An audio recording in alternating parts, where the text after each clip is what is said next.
কি অবস্থা মামা? বাংলাদেশে বর্তমান যে যেরকম পারতেছে সে সেরকমভাবে মাইরে যাইতেছে। কারণ কি জানেন?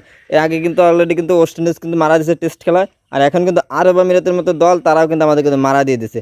তো আমরা এই ২ টিমের হাতে কিন্তু অলরেডি মারা খেয়ে পড়েছি। আর এরপর থেকে উগান্ডা আসুক, নরমাল ম্যাচে কানাডা আসুক, তারা আসুক কিন্তু আমাদের কিন্তু মারা দিয়ে যাবে। কারণ আমাদের যে খেলার বর্তমানে যে ক্যাটাগরি জিন তাতে আমাদের সব দলে আইসে কিন্তু মারা দিয়ে যাবে। কারণ আমাদের এখন মারা খাইতে, খাইতে এমন একটা পর্যায়ে চলে গেছি যে আমাদের যে খুশি সেই মারা দিয়ে যাইতেছে। আর আমাদের খেলাটা এমন পর্যায়ে চলে গেছে ভাই তোমরা কি করো বলো? ২০৬ রানের টার্গেট দিয়ে সেই ম্যাচটা ঠই গেছে। এটা চিন্তা করা যায়। মাত্র একজন ব্যাটারের সাথে তোমরা পাও না। তোমরা কি বল করো তাই চিন্তা করো।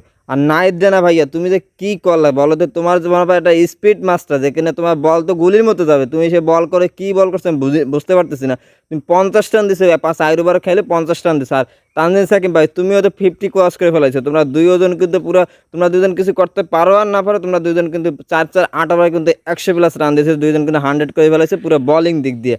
তো তোমরা যে এখন কোন ক্যাটাগরি আছে? তোমরা যেখানে মুস্তাফিজুর রহমানের জায়গায় তোমাদের নামানো হয়েছে সেইখানে তোমরা যদি ঢাইলে দাও, তোমরা যদি এরকম করে তাহলে বাংলাদেশ খেলায় কি করে উন্নতি করবে সেটা বলো। আর এইভাবে যদি ফিল্ডিং মিস হয়, ক্যাচ মিস হয়, কথা আছে না ক্যাচ মিস মানে ম্যাচ মিস হয়, এরকম যদি ক্যাচ মিস হয় তাহলে কিন্তু বাংলাদেশ কিন্তু ম্যাচটা কিন্তু এমনিতে হারিয়ে গেছে।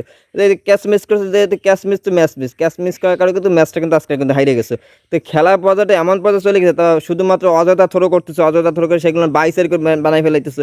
এটা কোনো খেলার মধ্যে পড়ে না। তোমরা তোমাদের মতো ইচ্ছা মতো খেলতেছো, যেরকম ভালো লাগতেছে সেরকম খেলতেছো।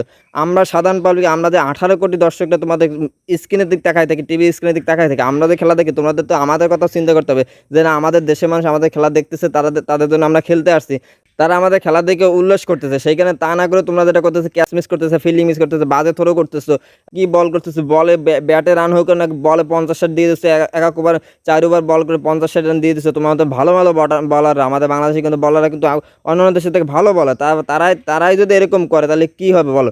তোমরা সাধারণ আরব আমিরাতের সাথে সান্ডাদের দলের কাছে তোমার পুরো ঠান্ডা হয়ে গেছে, সান্ডারা তোমাদের পুরো ঠান্ডা করে দিছে। তো যাই হোক ভাইয়া, খেলাটা মনোযোগ দিয়ে হলে আশা করি এবার আরও একটা ম্যাচ আছে, সেই ম্যাচটা জিতে সিরিজটা জয়লাভ করো। অতএব মনোযোগ দিয়ে খেলো, খেলাটার প্রতি সিরিয়াস হও। আর খেলা নিয়ে কেউ আর কি ফেললে বা মস্করা করো না, কারণ খেলা নিয়ে সিরিয়াস হয়। কারণ তোমাদের জন্য কিন্তু, তোমাদের দিকে কিন্তু ১৮ কোটি জনগণ কিন্তু তাকায় থেকে তোমাদের খেলা দেখে উল্লাস করার জন্য।